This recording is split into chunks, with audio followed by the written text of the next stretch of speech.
Just wondering if you can speak about death, contemplation. How should we think about death? And this is a verse I would like to read out from the Theragatha, verse 6.13 by Siddhimanda, Arahant Siddhimanda. But the section, I won't read the whole thing. The world is beaten down by death and surrounded by old age. A dart of craving has laid it low, and it's always fuming with desire. The world is beaten down by death, encircled, surrounded by old age, beaten constantly without respite, like a thief being flogged.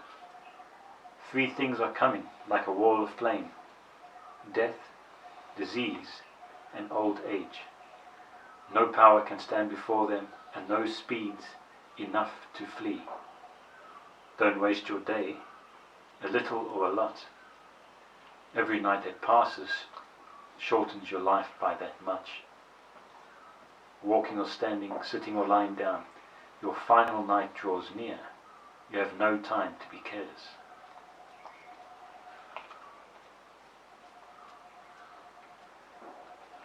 So walking or standing, sitting or laying down, you should be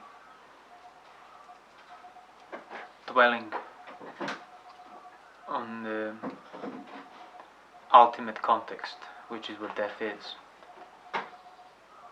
It's an ultimate context to your life. It's a non-negotiable context. Because people might think, oh, I must be going through the motions and methods of practicing mindfulness of death, thinking about it when I'm walking, when I'm sitting. That's true only in a sense that you need to discern the most fundamental, always present possibility of death, which is why it makes it such an ultimate context of your life. Everything else within your life can come and go, that has been, could have not been, all these things. But one thing for sure, when life is there, death is its guarantee as the final outcome of it. So the reason why people would be pressed and oppressed by their desires, by their intentions, unskillful actions, is because you turn a blind eye to this very factual liability to death. So death, possibility of death is certain. Death is possible in a way of, what is possible is you might die this way or that way. But possibility of death is certain as an outcome. So if a person would not be turning a blind eye to it, that's already something that's going to start shaping your life differently. Because pretty much everything unwholesome that a person can engage with, that you can engage with, is on account of ignoring the fact that you will die, ignoring the fact that you will not always be healthy, not always be young, being intoxicated by those things. And that's how you entertain desire, you want more of it. But all you need to do is uncover that fundamental context of, certainty of death, and it will already automatically prevent you from how far you would be able to proliferate down the rabbit hole of desires and so on. And that's what mindfulness of death means. Obviously you can do that on a very loose level, but you can start narrowing it down and you realize that you might not see the end of this day. Not necessarily you must have to become neurotic about it. I will die. Just recognize that possibility is so immediate that you might not see the end of the day. You might not see the end of the morning. You might not have enough time to finish your meal. You might not have enough time to breathe out once you breathe in. That's how much you're not in control of your life fundamentally. That doesn't mean that you should be trying to, you should be repeating to yourself that you will die every second of your day. That's not contemplation of death. That's just mechanical repetition of the idea of what death is for you. No, you want to understand the context of death, which is that ultimate peripheral context to everything you actually do in your life. So hence the mindfulness. Whenever there is a principle of peripheral, there is a principle of mindfulness, peripheral awareness. So by being mindful of the context of death in regard to your day-to-day life, that's already mindfulness, practice of mindfulness.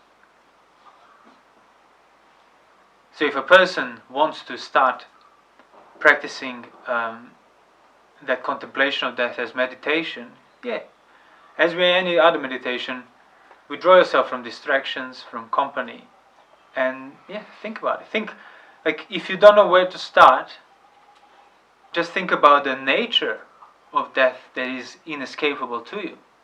It's gonna come, and which then you take that further and start thinking, okay, so what would be the real significance then of this life that is fully within that control of death? Because whatever you do in this life cannot make you step outside of the liability to death. It cannot basically free you from death.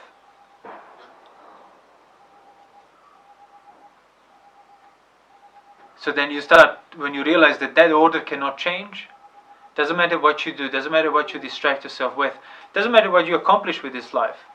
Fundamentally, that whole thing, as much as you developed it, as far as it proliferated, it's still equally within the domain of death, and you can't escape that.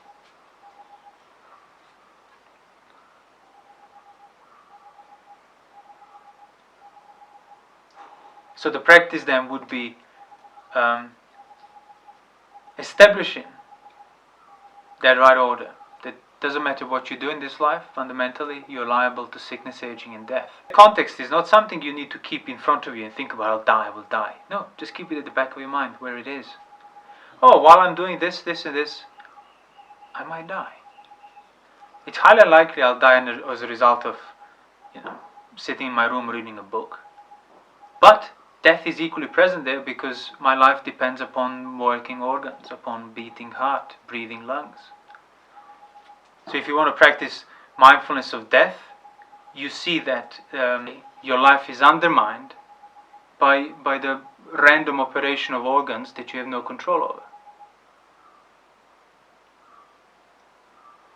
What about the example I gave earlier with you're on call, you have a job, you can be called to work at any point. You will be called because you've chosen that job. So whatever you do has to be done with that in the back of your mind.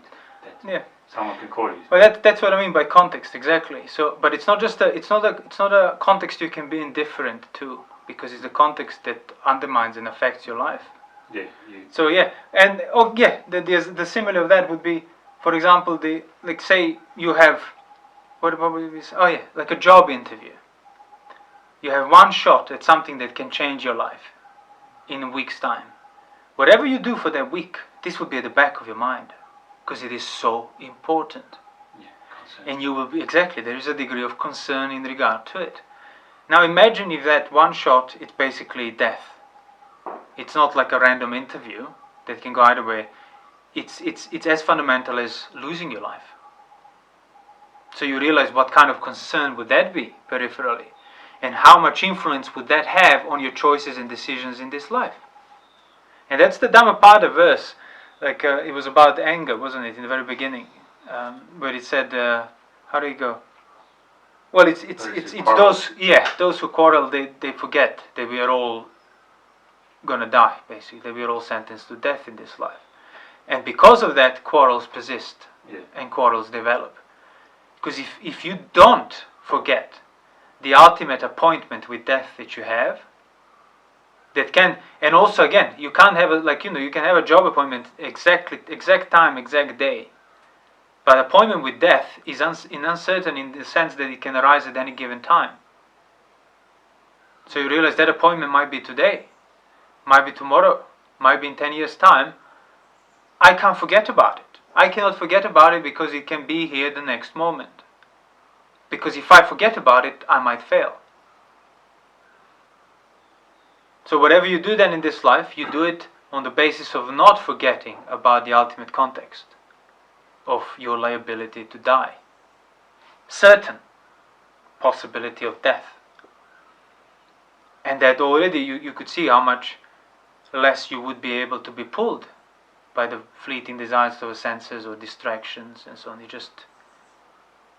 just would not make, and it would not have any value. And again, if a person has any doubt about it, just recollect when you feared for your life for a period of time on account of anything, illness or accident or whatever, and see how much interest you had in the world during that period of time. You see very little. You were not enjoying your food. You were not finding solace in friends and distraction and parties or whatever else. It was just, this was the most pressing thing. So it's basically reconnecting to that context that is there. So you don't have to fabricate it. You just have to stop covering it up with that constant influx of sensuality and the intentions for distraction. So if you always feel like you're on call, that you might be called upon by death, that already means you already developed fundamentally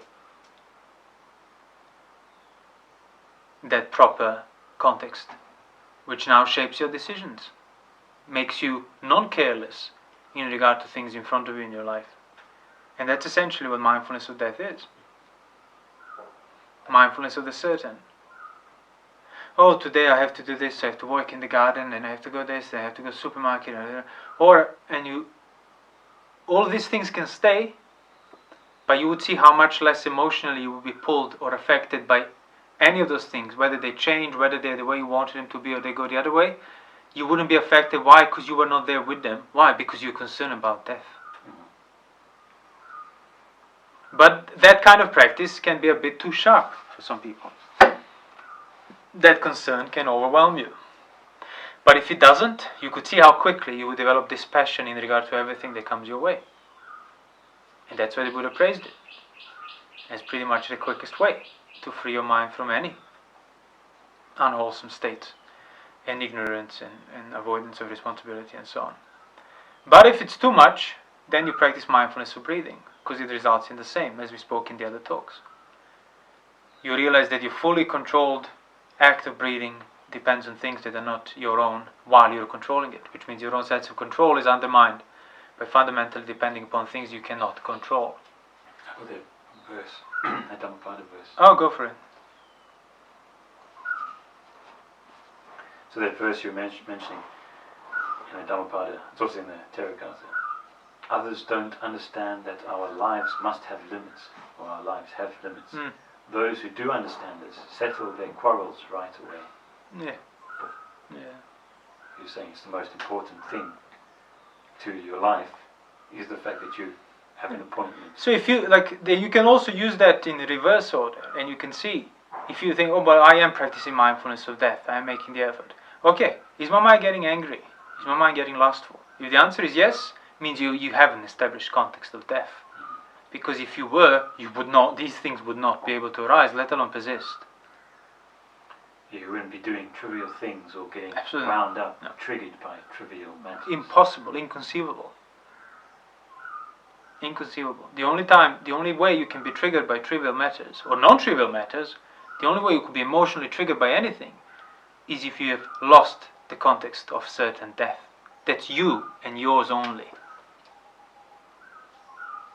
Then literally nothing else matters, because everything is within that context. Everything. There's nothing you can do, say or think that will not be within the context of life that's undermined by death. Just cannot. So the practice of mindfulness of death, as I said, it's not a mechanical repetition of certain thoughts, I will die, or trying to keep it in front of you and not forget about it. It's really just clarifying the understanding of that inherent context in whatever you do. The context of that ultimate final cessation that you cannot even conceive escaping from. Because when you think about escaping from, the thoughts of that escape are within the context of death. So you're fully enclosed by it. So that's why it can be quite frightening, like being buried alive, for example. You're still alive, but you realize the escape from this is inconceivable. And that's the simile that the Buddha gave to that king. When he said, what if I tell you there is a big mountain coming to crush you from an army coming from the east, I'll go west. What if it's coming from the west? I'll go north. What if it's coming from west, north and east? I'll go south. What if it's coming from all four directions? Like mountains enclosing you and you can't escape, you can't fight against it. What would you do then?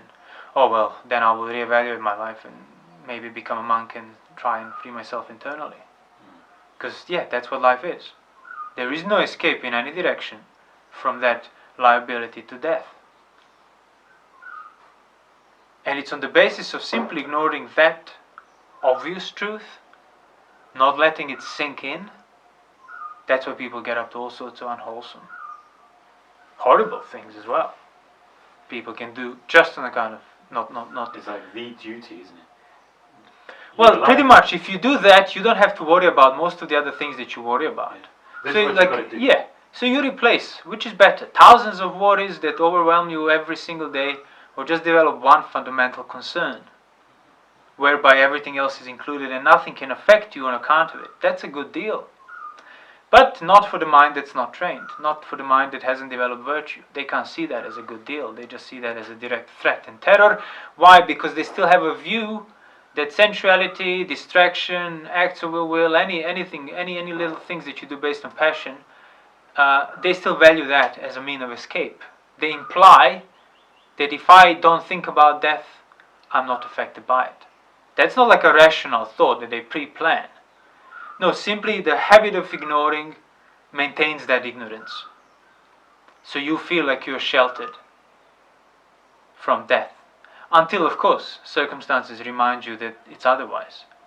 Until you have little pangs of anxiety that then you can't get rid of for the rest of your life. Why? Because you never admit yourself what's obvious right from the start.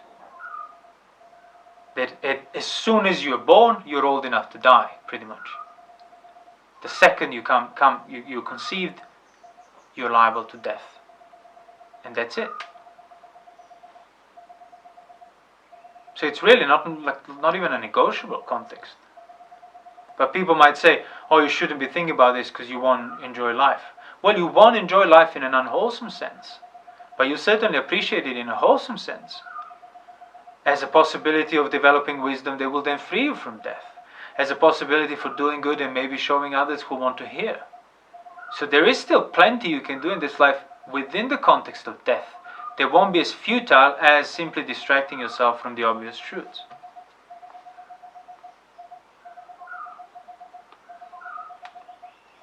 So you need to, as you're saying, open up to the fact of death. You need to open up.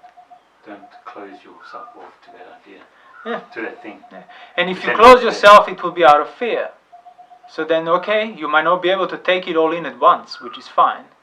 But you should certainly not develop a view that you shouldn't be taking it at all because it's making you scared. No, you need to be developing then yourself in regard to that which scares you. So whereby you won't run away from that which frightens you. And that's how you get to understand it.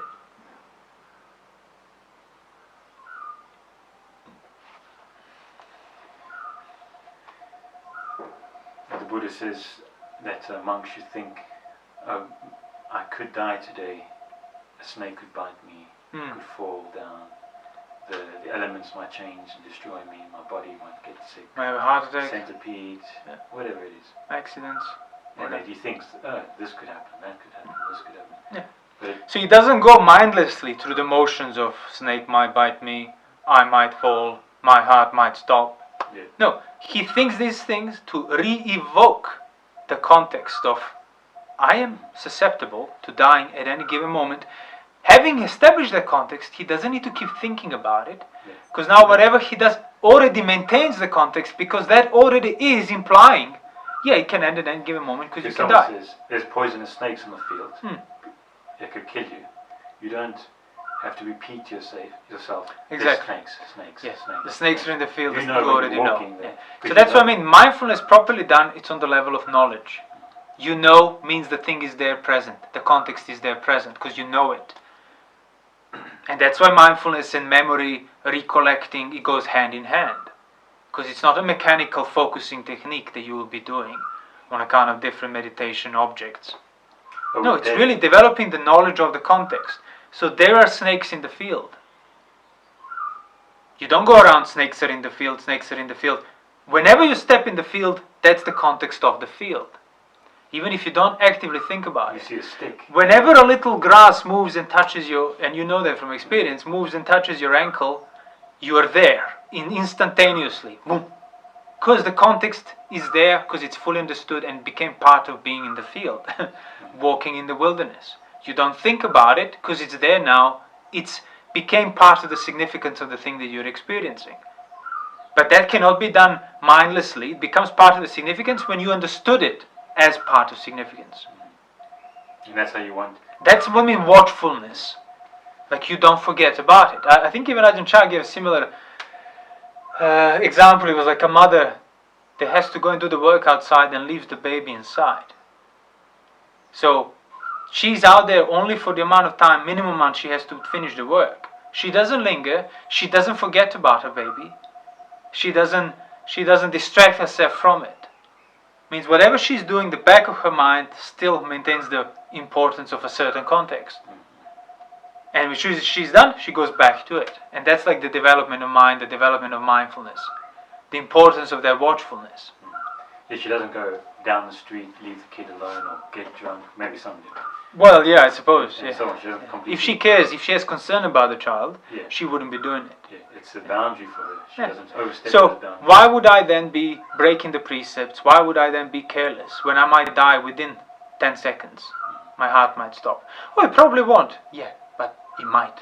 That's more than enough for that right concern, right type of concern. See, like the Noble Eightfold Path, the right view, right intention, and so on. You could say that the entire Noble Eightfold Path is predicated on developing right concern, being concerned rightly, becoming aware of that existential anxiety or dread, whatever you want to call it. Yeah. But you could say it's a right concern that comes through right responsibility. And then the right view will come out of it. And that's what the Buddha meant as well. He said, I'm teaching suffering and freedom from suffering. First means you need to know how to start suffering properly. The right concern, the right displeasure. Yeah. The nature of, oh, hold on, this is not a choice. This is not negotiable either. This concerns you. Yeah.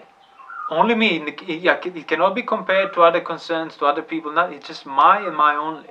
And this is the only thing worth dealing with. The only thing you can deal with, truly. So developing the right concern develops the right Noble Eightfold Path. So the mindfulness of death, or the practice of death, again, just sit quietly and think about, well, you could even think about your beating heart or your breathing lungs. Like, don't negate nothing. There's nothing to negate. Just be aware that, like, I am breathing now, but I might not be able to. That's the thing. That's the practice of trying to think about the different ways that you could die, or death could happen. Yeah, but that's only can be indirect. Like, see, that's the thing. People only regard things that they can think about actually directly in front of me as something that I developed. No, you want to be discerning the context of what's in front of you. And if you keep making that context as that in front of you, means the context of that is not in front of you. As in, there is something peripheral to whatever it's in front of you. And that's what you want to discern. Like what we spoke in the talk, peripheral awareness. So when you're thinking about death, you can't be just visualizing how you're dying, because that's not what death is for you at the time. That's a particular exemplification of that possibility, but you're not understanding the certainty of it, because certainty of death, of the possibility of death, is on the level of the context. So could you think, well, you could, but would it be good to think, whatever situation, how is it possible for me to die? Or is there possibility of death possible? You might have to start like that, and yes. As a and then you'd get a sense of concern, and then you recognize that it's that concern that needs to be developed. Must not be distracted from, must not be covered up, must not be ignored. Must not be trying to get rid of it either. Oh, there's anxiety and concern, I must get rid of it, I must get rid of it. You want to work, that's what I'm working up. Establishing the concern, the context of death, and then allowing it to endure. Because through allowing it to endure, you don't need to then worry about whatever is in front of you, because it's going to be kept in check by the fundamental concern of liability to death, which is already a concern based on dispassion. So just as a contemplation, you want, whatever you're doing, try to see that the possibility of death there. Like I'm sitting now. So how could death come up? Well, I could fall off my chair, hit my head. Yeah. So I understand what you're saying, but the point I'm making is that you can do that only initially, before it becomes that mechanical, just visualizations of how you might die, and you lose the connection with it. That's why you can't just be focusing on what you're going to think. You have to focus on that emotional background of being liable to death. In which case, you don't need to think particularly, I will die because my heart will stop while I fall off the chair. You just need to think, I will die, I could die, and you already feel it. So it's about picking up the sign. Picking up the sign, exactly. The theme, the context, the peripheral of the actual possibilities of death. What is the flavor of this life? What is the overarching significance? Exactly, and that's going to be that kind of initially unpleasant concern. Afterwards, the displeasure of that concern disappears, because you realize it's inconceivable to be otherwise. So you might have apprehension and so on, but none of that will be fear and dread and pain at the prospect of death. Why? Because you're not as intoxicated with life as you were before. And you were not intoxicated because you stopped maintaining the intoxication. And that intoxication is maintained through ignoring the concern about the life and that's liable to death. So yes, if you want to do meditation on death, think about like your beating heart. I mean, you could hear it, you could feel it beating, but can you have any intentional say? You realize no. So if this thing stops, in the same sense like a branch falls, cup gets knocked over, the heart stops. You realize the heart is on the level of these random things in the world that can just change. Because the elements, because of the wind, because of the other, whatever. But if that does happen, my life is over. So my life entirely, my sense of mastery, my sense of control, depends on something as silly as cup being knocked over. A valve just... boop. A pump, electrical pump. A pump just stop ceasing to pump. Or getting blocked. Just the pump gets blocked. For 10 seconds might be enough to kill me. And that is inconceivable to have say in that. But obviously the first reaction to that is just this overwhelming concern. Because of that, people feel fully justified. I must not think about this. But once you get used to it, that concern cannot overwhelm you. And then literally all you have to do is just remember it. And you are fully back in the proper practice of that recollection of death. Not through like randomly visualizing possibilities of dying. Just my body is a fundamental sort of basis for my whole life, my whole intentions, my past, my future, for everything. Yet it's the basis that it's fully accidental and liable to elements, and I cannot even conceive having any remote input into that domain or that environment. And that makes you feel like, well, that prevents you from appropriating your own life, your own intention, your own sense of control. That's why if you're not overwhelmed by fear and anxiety, and you persevere through it, and you fully maintain this context, dispassion is the automatic result, arahantship. Die before you die, as Ajahn said. So what about observing or contemplating death by looking at others dying?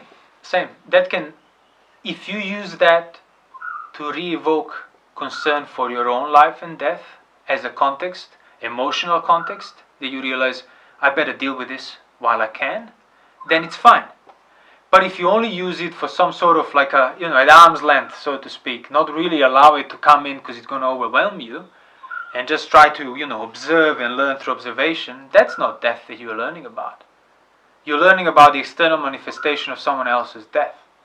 But unless you allow it to remind you, to reconnect you with your own certain death, impending death, there's no real benefit to it. And that's exactly how people can be dealing with death on a daily basis and still remain fully inauthentic, full cover-up of their own death. Passionate about life, they can work in morgue or whatever, and it might hit you initially, and then you just cover it up, and now it's just cadavers, basically. You don't even see that as a representation of the life that you are partaking in. So that's what I mean. It takes that, you must stop keeping it at the arm's length. But if you don't know how to deal with it, not keeping it at the arm's length, it's going to overwhelm you. That's why it's not optional for people who don't know how to deal with it to keep it at the arm's length. That's the only mean of self-preservation that they know. And that's why it's going to be very frightening and scary when even that gets taken away, when they're actually dying. As that king became aware when the Buddha explained this to him.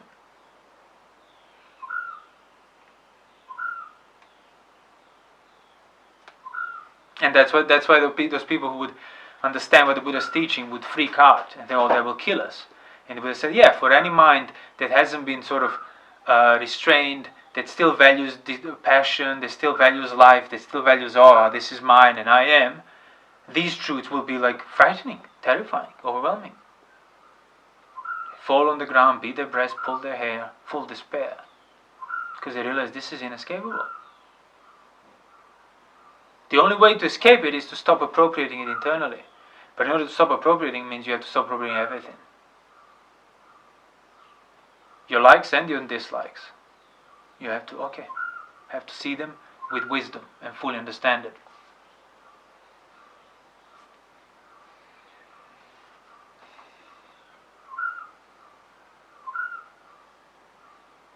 In the beginning of that sutta that I read out, in the beginning of this talk, the part I didn't read was the beginning. I'll read now because it might make a bit more sense. Okay, go for it. It says, the rain saturates things that are covered up. It doesn't saturate things that are open. Therefore you should open up a covered thing so the rain will not saturate it. The world is beaten down by death and so on, and surrounded by old age. The rest of the verse. So now what you're saying, because it sounds strange, the rain saturates things that are covered. They don't get a chance to dry. Yeah, but open it up, and it won't get saturated. Yeah. So you will get affected by the rain, as in you're going to get affected by death, or even by anything unpleasant, for as long as you're covering things up from yourself, basically. That's what I mean, all these truths are there, obvious in a way. But you need to make the effort of undoing the cover-up for them to be discerned. So it's not like finding the new ways out, it's basically just stop covering up what's obvious. The certainty of death, the certainty of non-control, the certainty of change. The fact of craving. Yeah, so you realize these things, it's through you ignoring them, i.e. covering them up, then you get liable and you get saturated by the rain, by the grief, by despair, by sickness, aging and death, by everything else that befalls you. It affects you because it's covered up there and it sinks into it. It stays with it. It doesn't go through it. Because that's the point. All these things remain the same for an arahant, but he's not affected by it because he stopped covering these things up from himself. That's what I mean, when I say self-transparent. If something's covered up, it's not transparent. You can't see through it. So self-transparency that we spoke about in previous talks is developed by uncovering things up for yourself. So whenever you want to engage in sensuality or do something out of ill will, wait. Remind yourself of the fundamental context of liability to death, and you realize, oh, this is not worth the effort. It simply isn't. If I tell you, oh, look, go into this place, get in, and it's going to be the greatest sensual satisfaction of every sense you can imagine. But there's also 99% chance you're going to die. No amount of that incitement would make you enter it.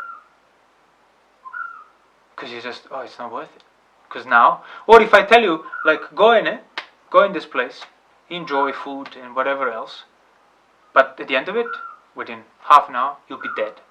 You must die. But if you don't go in it, you live longer. You won't go in it. Because suddenly, that whole enjoyment of sensual distraction and pleasure is placed in an immediate, direct, mirroring of the context that it's within death. if I do this, I'm dead. If I don't do it, I'm not dead. So if, say, somebody tells you like, oh, you're terminal, you have 3 days to live, and tomorrow, like today, you had plans for tomorrow, hanging out with your friends, some great party, careless, get drink, whatever. And then later on today, you find out that you have 3 days to live. Would you still have interest to go around just carelessly partying with random people? No. You'll be too concerned about, is there anything I can do before I die, as in to prevent me from dying? Is there anything that they can make difference to that? And you realize that is always the case. As soon as you're born, that's always the context. The time is too short, because you can die, you will die, at any given period in your life. There's no such thing as too soon. That's why we say time is too short, don't be negligent before it's too late. So the context of death immediately de-evaluates, takes value away from anything sensual, anything based on your will. Because yeah, there you go, you have access to all of this.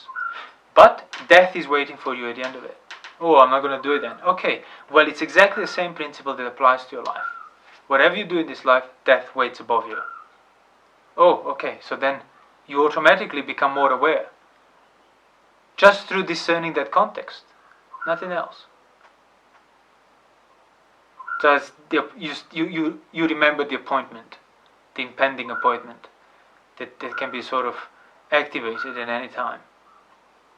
Maybe in 50 years, maybe in 5 minutes. Also, does that make me concerned? Yes. Why? Would you be concerned about, like, I don't know, something that has no value to you? Like some piece of rock, if it gets destroyed somewhere. So you have no emotional connection with it, so you couldn't care less if it gets destroyed. So now if there is concern about you being destroyed, you realize, oh, so there is certain emotional connection with this. But is that emotional connection justified? So that's what you start uncovering. Your sense of entitlement to appropriation of your own feelings, your own intentions, your own sensual pleasures. You start uncovering it, you realize, no, this is not justified. Because if these things were truly mine, if I were truly the master controller, they would not be liable to death. So that's again, the three divine messengers. They're telling you what's beneath it, what you refuse to admit to yourself. They're conveying you that message. But you can only fully grasp it if you start uncovering it, start drying it up.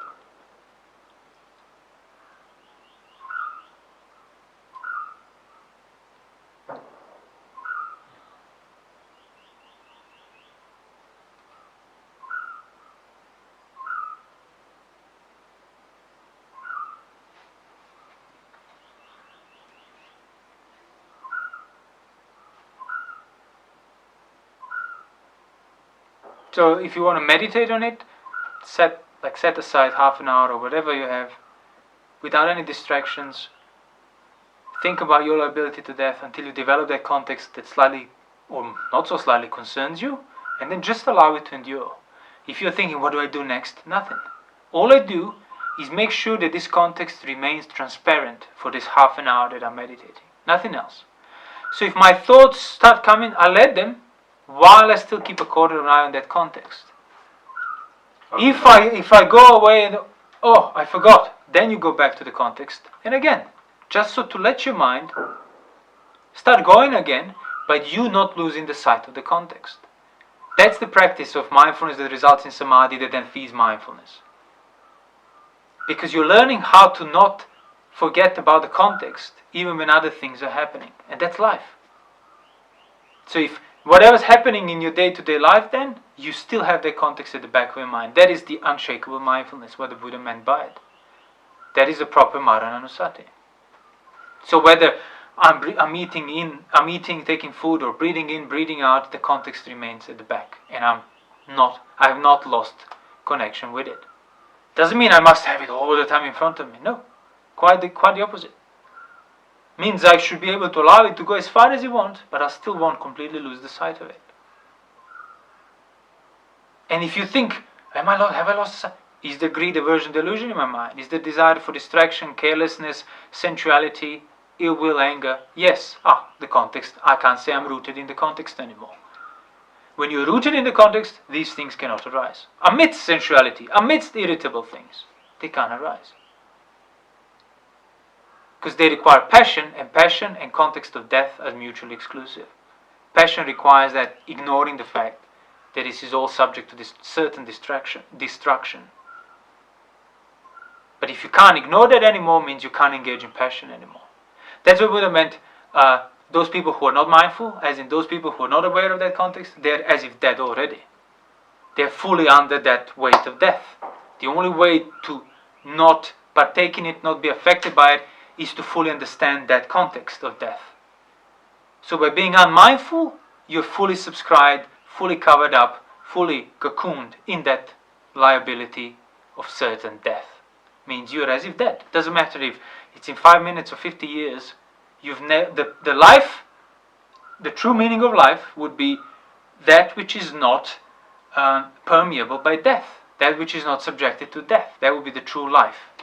This is beyond death. But you realize only understanding of death can be beyond death. Everything else is within it. So if you have no understanding of death, it means your whole life is already as if dead.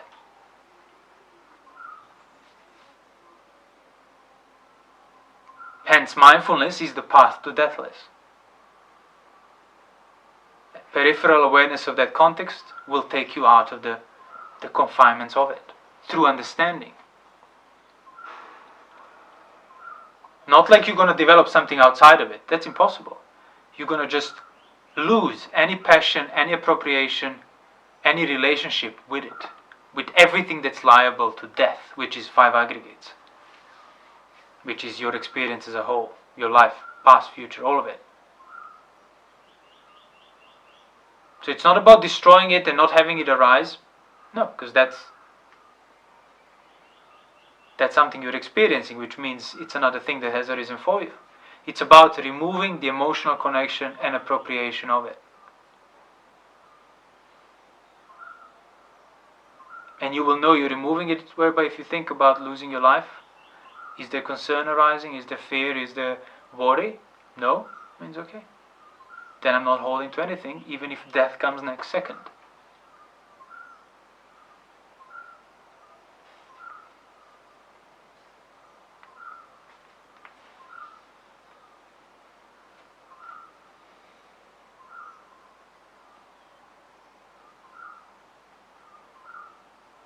So if you're practicing meditation on this, you allow it to endure for half an hour, 40 minutes, an hour. And then when you're not meditating, you still allow it to endure when it's there. And if it's not there as much, you try and make it back, bring it back, even while you have to do other things.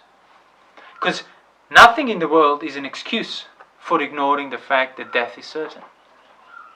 There's absolutely no excuse for that. So whatever you're engaged with, you make sure you keep a corner of the eye on that fundamental context. And that's what you're emulating and developing in a more controlled environment, which is what meditation is.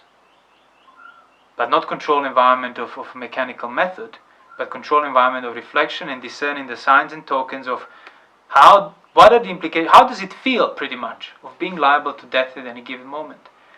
And you want to see it on that peripheral level. And then, okay, I'm aware of it. Now the mind starts thinking about things you have to do, about things that happened yesterday.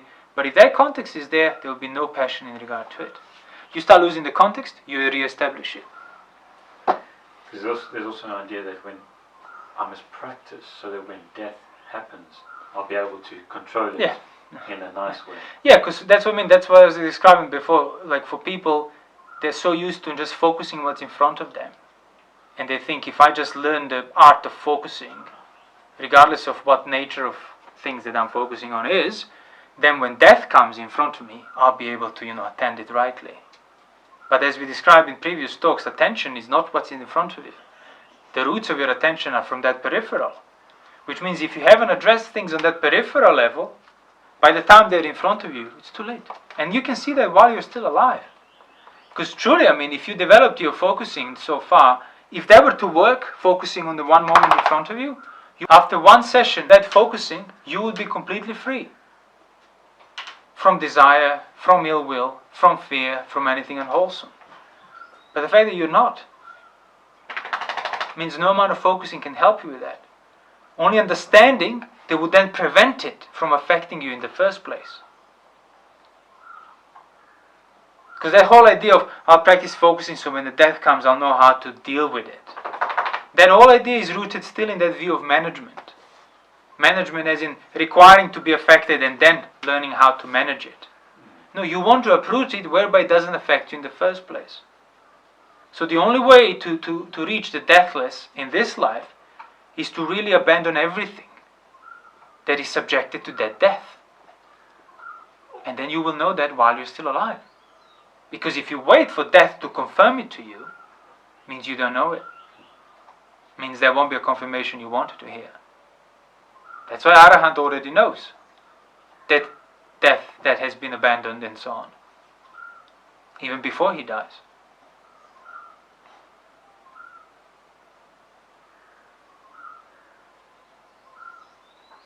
Beforehand, preparation before. Prepare yourself. So if you want to develop, if you want to practice towards not being affected by the experience of death when it comes, you start practicing towards not being affected by any experience in this life, even now. So am I affected by the arisen incitement of sensuality, or ill will, or distraction, or carelessness? Yes, I'm affected by it. That's my work. I shouldn't be affected by it. Because if I'm not affected by that, I won't be affected by anything that comes through that same means of arising. Even if it's death itself.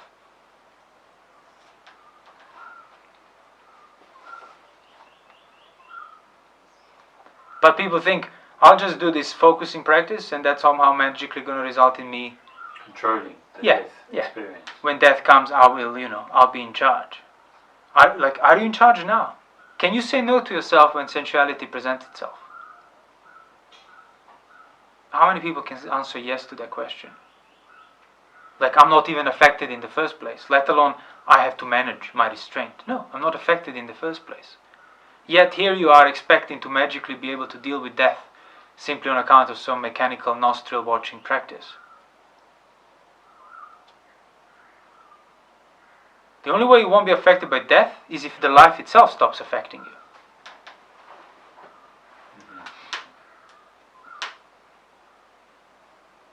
So how do you practice not being affected by life? Well, you can only do so while you're still alive.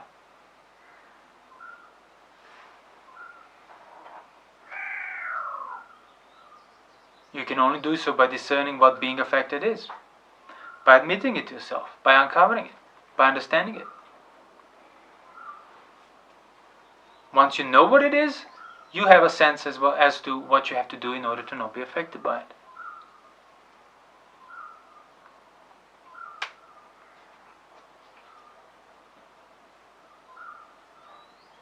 What life is. Yeah. The experiences you have in your life.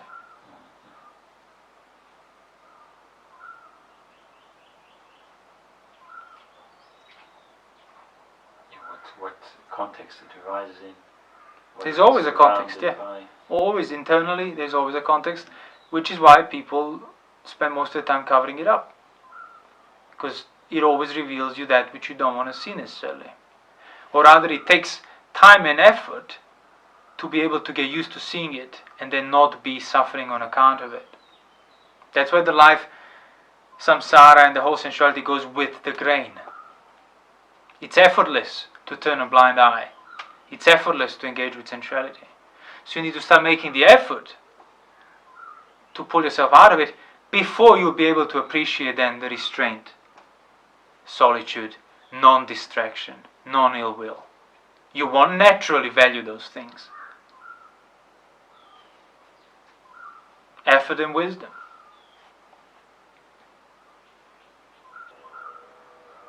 So in the meditation practice, allowing that context, concerning context of death to endure, means allowing a degree of fear to arise. And don't give in to trying to get rid of it right away. But allow it to be there while then the mind is thinking other things. Don't automatically fear unpleasant, I must get rid of this. Whatever I do, I must get rid of this anxiety on account of context of death. Why? You don't have to get rid of it. It doesn't affect you do anything. You're the one who chooses to do things on account of it. So you realize I can choose not to do anything on account of it. I can just allow it to be there for as long as it wants to be. That's how you automatically strengthen your mind. That's how you automatically uncover anything you've been covering up. It's going to take time. Because you invested lots of time in covering it up. So if the context of death is enduring, you're seated in your room, in your kuti, whatever, a layperson, a monk, not distracted. Yeah, you don't even have to watch it. Just don't rush into overly defining it necessarily. That's going to become rooted in trying to get rid of that unpleasant aspect of it. Just allow it to endure. And sometimes that endurance will be clearer, as in it's going to be more present, sometimes it will be less. But you still recognize it to a degree, it's still there. So then if there is nothing else going on, because it shouldn't be, you're in that protected meditation environment, no distractions as I said, let it endure. And then you have a thought of, oh, after this I must do this. And that now you see that thought against that backdrop of the context of death.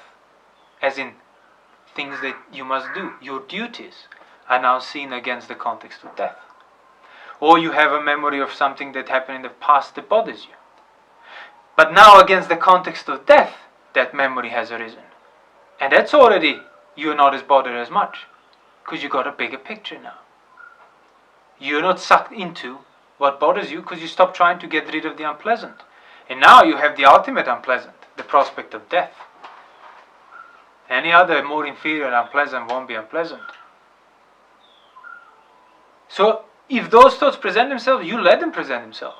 You don't try to get rid of it, you don't try to overanalyze it, overthink it, you just make sure, don't forget about the context of that certain death that I'm concerned about right now in my meditation, while I let my mind think what it wants to think.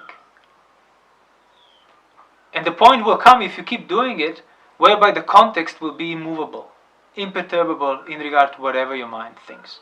And you will recognize also that the only way to perturb it is to intentionally choose to do so. By saying yes to sensuality carelessly, saying yes to ill will carelessly, saying yes to distraction carelessly.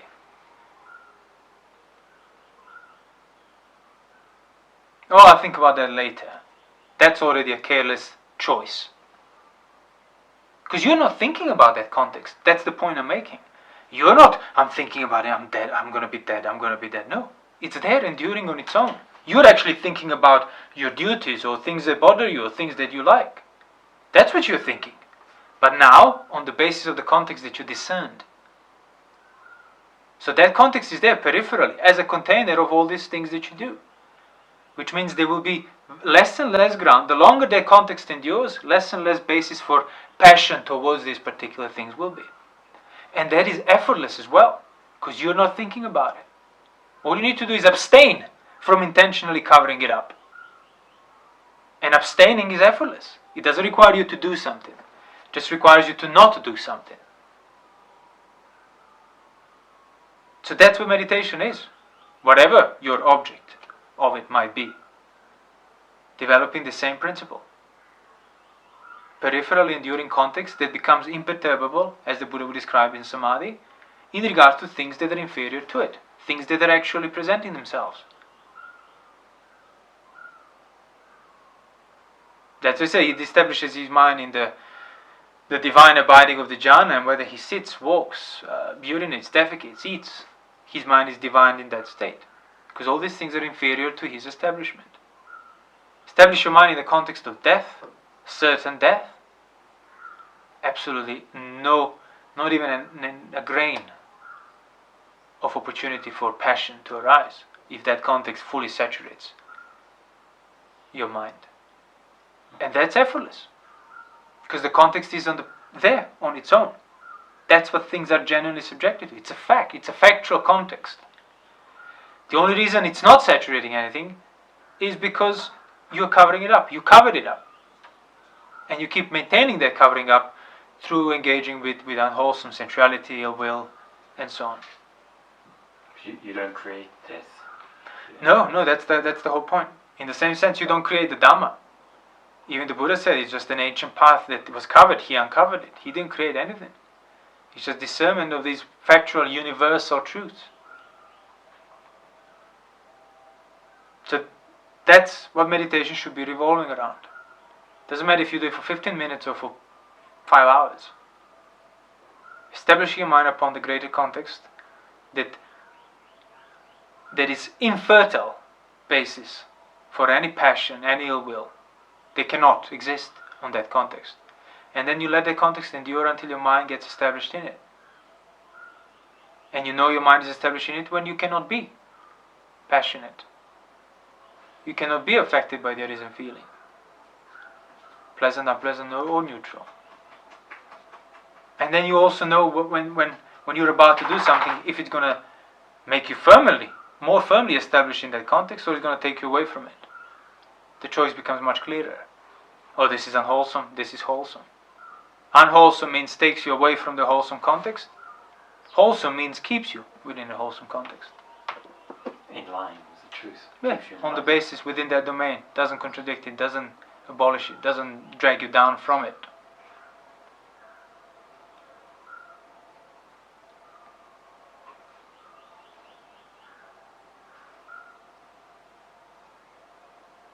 That's why, like Devadatta in the suttas, once he started engaging in unwholesome acts, he was unable to establish his mind in jhanas.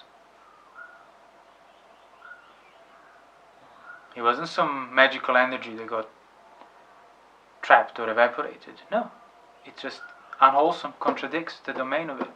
So if you choose to engage in it, you choose to then forsake this, the greater context. And the only way to develop greater context is to keep discerning it, keep thinking about it, keep trying to establish it, allowing it to endure, not trying to get rid of it if it's unpleasant.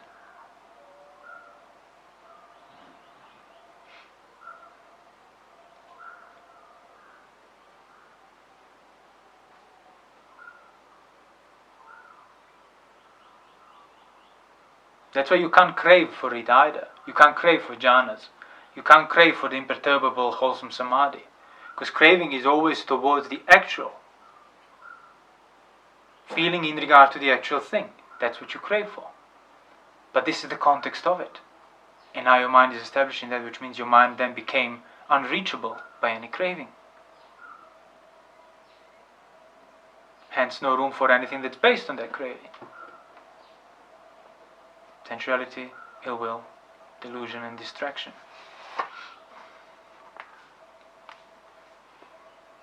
So if people wonder, how do I make this context endure? You don't do it. You can't, oh, it's enduring, I'm making it endure. Because that's like you still trying to make it actual in front of you. So you make it endure, but stop trying to make it endure. You make it endure by thinking about it, but by not interfering about it either. So in the same sense, how do, like, as we gave the example of the appointment, life-changing appointment you have, you don't need to make it endure, it's already there. All you need to do is stop distracting yourself from it.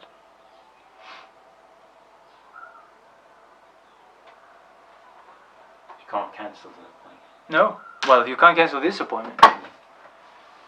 So, okay, the recognition of that, it's already a form of endurance, even if I don't necessarily feel fully concerned about it. Still, I am aware the context of whatever I do,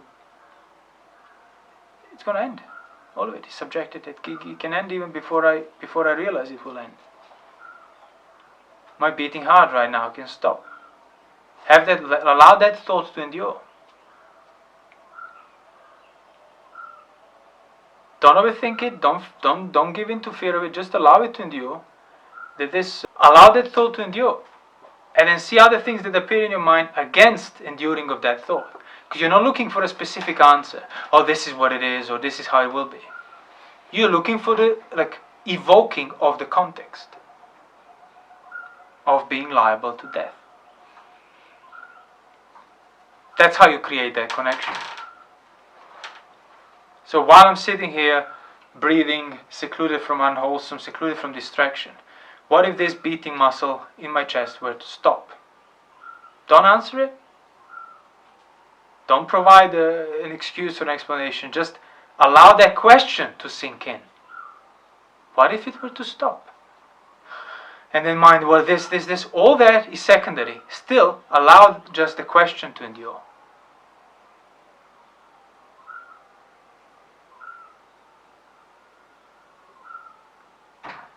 Then the thought comes, it will stop. Allow that to endure. Then your timer rings, your meditation finished. Okay, fine. But you realize that context still hasn't changed. So okay, you go and do your duty now. And you still have that context enduring. And you will forget it only when you engage in unwholesome lust, aversion, or delusion. So that's why, yes, you need to meditate in this manner as much as you can, until that context becomes imperturbable. But you could also see you need a basis of sense restraint, physical restraint, as a guardian, whereby your context is lost, but your bodily behavior, your speech behavior, even your mental behavior doesn't take you as far back into the unwholesome. So you won't have to undo it as much. Hence the virtue comes first, it's necessary.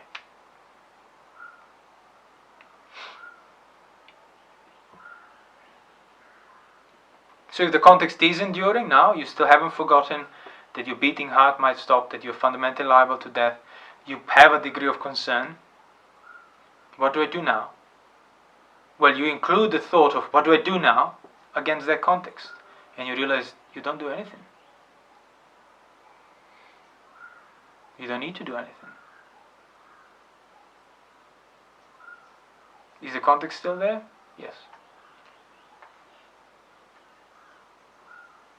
Whatever were to happen to me, would it be against the backdrop of that context? Yes. Whatever I were to do with my life, choose immediately or for the future, is this context changeable? No. So are my engagements with life or with people, are they worthy? Against this context, in this new light of the new context? Is it worthy being doing this or doing that, or being so emotionally disturbed and kind of not getting what I want? Not really. You can't even then, if you're in that context, being affected by things such as sensuality and so on, if you're truly in that context, being affected by those things becomes inconceivable. Even at that very time. Yeah, sure, you can forget about the context and then be affected by it. But when you're in the context, it is truly imperturbable. So all you need to do is find ways of maintaining the context, regardless whether you're sitting in a protected meditation environment or not.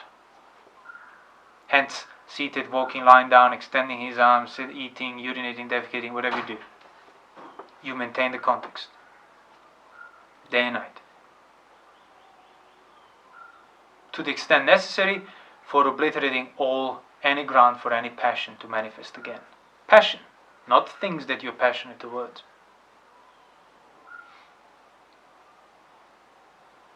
And that's the meditation object of death.